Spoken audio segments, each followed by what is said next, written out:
అందరికీ నమస్కారం. తెలుగు ప్రజలందరికీ హ్యాపీ న్యూ ఇయర్. 2023కి వీడ్కోలు పలికి 24లో ప్రవేశించాం. ఈ సంవత్సరం మనందరికీ మోస్ట్ ఇంపార్టెంట్ సంవత్సరం.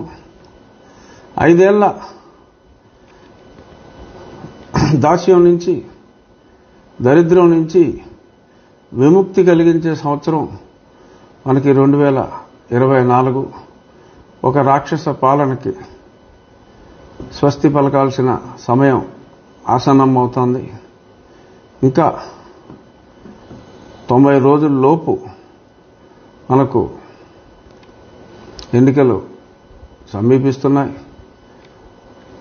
60-65 రోజుల్లో నోటిఫికేషన్, ఆ తర్వాత 100 రోజుల లోపు ఎన్నికలు సమాప్తం అయ్యే అవకాశం ఉంది. కనుక మనం అందరం ఎన్నాళ్ళు ఈ దిక్కుమాలిన జగన్నాథ చక్రాల కింద నలిగిన మనకి స్వాంతన చేకూర్చే రోజు ఈ సంవత్సరంలోనే రాబోతోంది. సో కాబట్టి రెడీగా ఉందాం. పక్క రాష్ట్రంలో చూసాం, అభివృద్ధి ఉన్న అహంకారానికి ప్రజలు మరి ఏ రకంగా సమాధానం చెప్పారో, ఇక్కడ అభివృద్ధి లేని అహంకారం. సో కాబట్టి ఇన్నాళ్ళు ఓపిక పట్టి ఉన్నారు జనం. మరిప్పుడు ఇప్పుడిప్పుడే అందరూ బయటపడి ఓపెన్ అవుట్ అవుతున్నారు. ఈ కొత్త సంవత్సరం ఈరోజు మరింతగా మన భావాల్ని ఓపెన్గా తెలియజేసే తెగువ భగవంతుడు మనందరికీ ప్రసాదించాలని, ఎల్లప్పుడూ శత్రువుకి సహకరించే అతని పోలీస్ సహచరులు, వారు కూడా మనందరి శత్రువు సెలవు తీసుకోబోతున్నాడు అన్న నిజం వాళ్ళకి తెలిసింది. సో వాళ్ళు కూడా జాగ్రత్తగా ఉంటారు. అయినా జాగ్రత్తగా ఉండని వాళ్ళు ఎవరన్నా ఉంటే వాళ్ళు ఖచ్చితంగా శంకరగిరి మాన్యాలు పడి పోతారు. పట్టిస్తాం. వారికి మనల్ని ఎన్ని హింసలు పెట్టారో వాళ్ళు కూడా అటువంటి నాయకులు కానీ, అటువంటి వారికి సహకరించిన పోలీసులు కానీ డెఫినెట్గా అటువంటి ఇబ్బందులే పడతారు.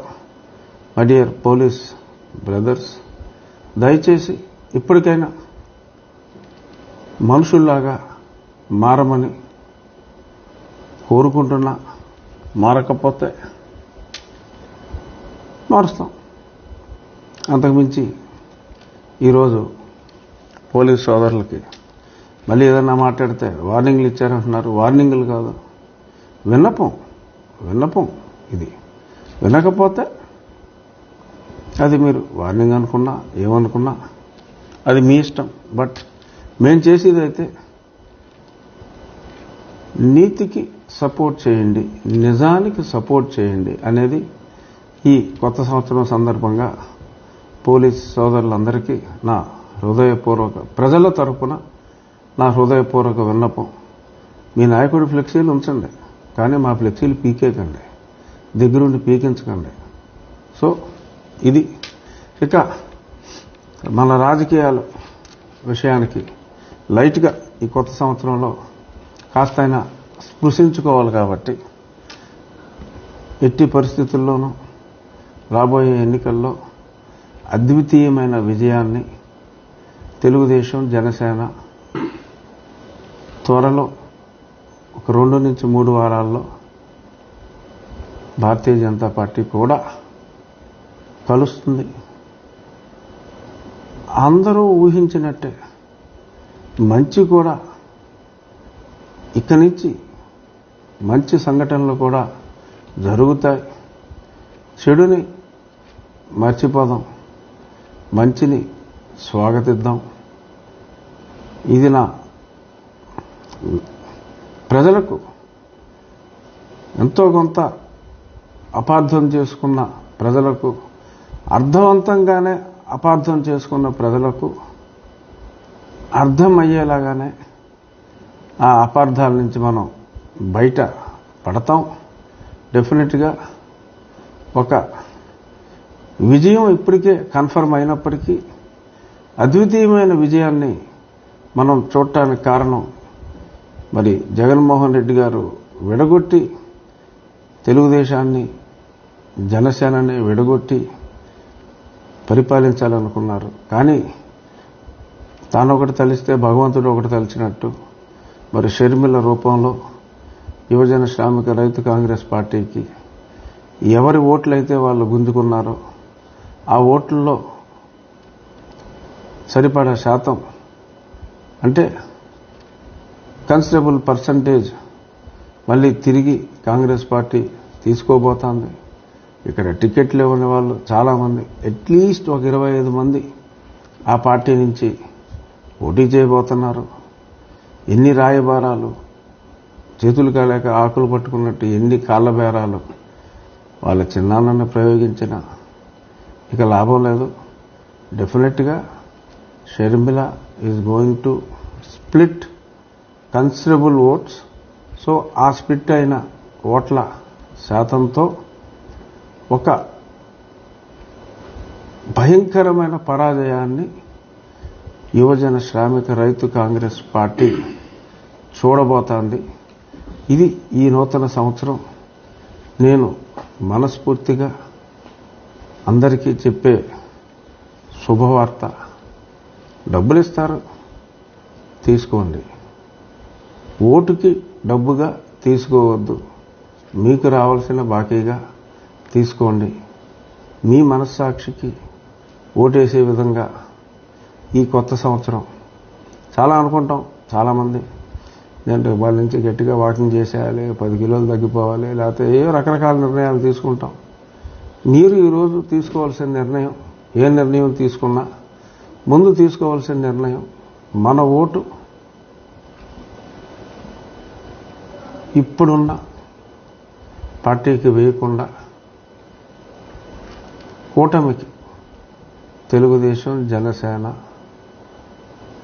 మోస్ట్లీ భారతీయ జనతా పార్టీ కూటమికి వెయ్యాలి అని దయచేసి ఒక నిర్ణయం తీసుకోండి. డబ్బులకి లొంగము అని ఒక నిర్ణయం తీసుకోవాలని చెప్పి మనస్ఫూర్తిగా వేడుకుంటూ, ఇక అంగన్వాడీ సమస్యలు, మున్సిపల్ కార్మికుల సమస్యలు, వాళ్ళు చేసే పనికి, వారికి వచ్చే జీతానికి, వారు పడే కష్టానికి ఎటువంటి పొంతన లేదు. ఆశా వర్కర్లు, సో మనం కౌరులు చెప్పాం. కనీసం పూర్తిగా కాకపోయినా కొద్ది మేరకైనా సరే ఇంప్లిమెంట్ చేయాలి. చేయవలసిన బాధ్యత ప్రభుత్వం మీద ఉంది. అందులో ముఖ్యంగా ఎక్కువ మంది పనివారందరూ కూడా మహిళలే. అంగన్వాడీలు, ఆశాలు అయితే పూర్తిగా మహిళలు, మున్సిపల్ కార్మికుల్లో కూడా మహిళలే ఎక్కువ మంది ఉన్నారు కాబట్టి, సో మహిళల గురించి అయినా సరే ఈ కొత్త సంవత్సరం వారికి శుభవార్త చెప్పాలి అని చెప్పి ప్రభుత్వాన్ని కూడా కోరుకుంటూ, మీకు అంగన్వాడీలు, ఆశాలు, మున్సిపల్ కార్మికులు, ఇంత కష్టపడుతున్న మీకు ప్రతిపక్షాలు ఆల్రెడీ సంపూర్ణ మద్దతు తెలియజేశారు. ప్రజలందరి మద్దతు కూడా మీకుంది. మీ హక్కుల పోరాటంలో ఈ కొత్త సంవత్సరం మీకు సంపూర్ణ విజయం కలగాలని ఆ భగవంతుణ్ణి ప్రార్థిస్తూ,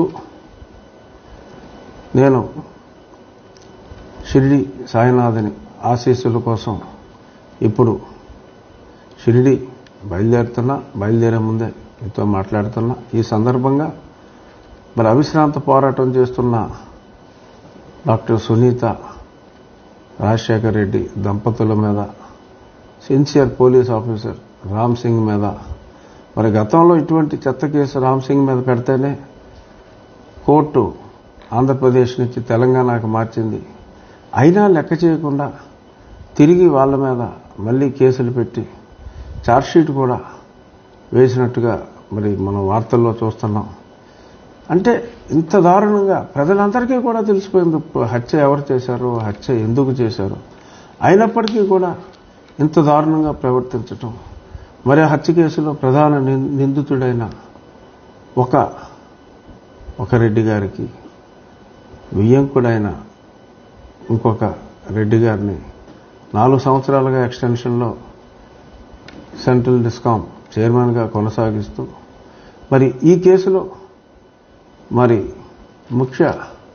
ముఖ్యమైన వ్యక్తి వారి వియ్యంకుడు కాబట్టి ఎలాగైనా సరే మళ్ళీ ఎక్స్టెన్షన్ ఇవ్వాలని ముఖ్యమంత్రి గారు వద్దు అని చెప్పి పెద్దలు పెద్దిరెడ్డి గారు వాదులాడుకోవటం గురించి మనం ఈ పేపర్లో చదివాం.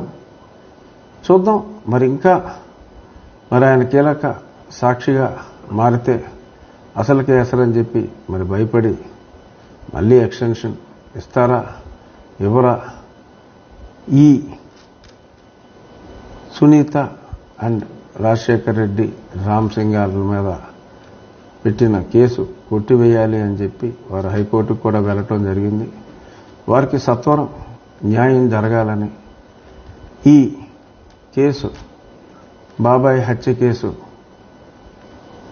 సునీత రాజశేఖర్ రెడ్డిల పోరాటంతో త్వరలో ఒక కొలిక్కి రావాలని, ఈ సంవత్సరం ఎలక్షన్ లోపే నిజమైన దోషులు ఎవరో తేలాలి అని కూడా మనస్ఫూర్తిగా కోరుకుంటూ once again happy new year. పెద్దలు చంద్రబాబు నాయుడు గారికి, పవన్ కళ్యాణ్ గారికి, నారా లోకేష్ గారికి, ప్రధాని పూజ్యులు నరేంద్ర మోడీ గారికి, అందరికీ ప్రజా సంక్షేమం కోసం పాటుపడుతున్న నాయకులందరికీ, మరి ముఖ్యమంత్రిగా ఇదే ఆఖరి న్యూ ఇయర్ జగన్మోహన్ రెడ్డి గారికి, మనిషి ఎటువంటి వాడైనా ముఖ్యమంత్రి జగన్మోహన్ రెడ్డి గారికి కూడా నూతన సంవత్సర శుభాకాంక్షలు తెలియజేస్తూ రేపు కలుద్దాం.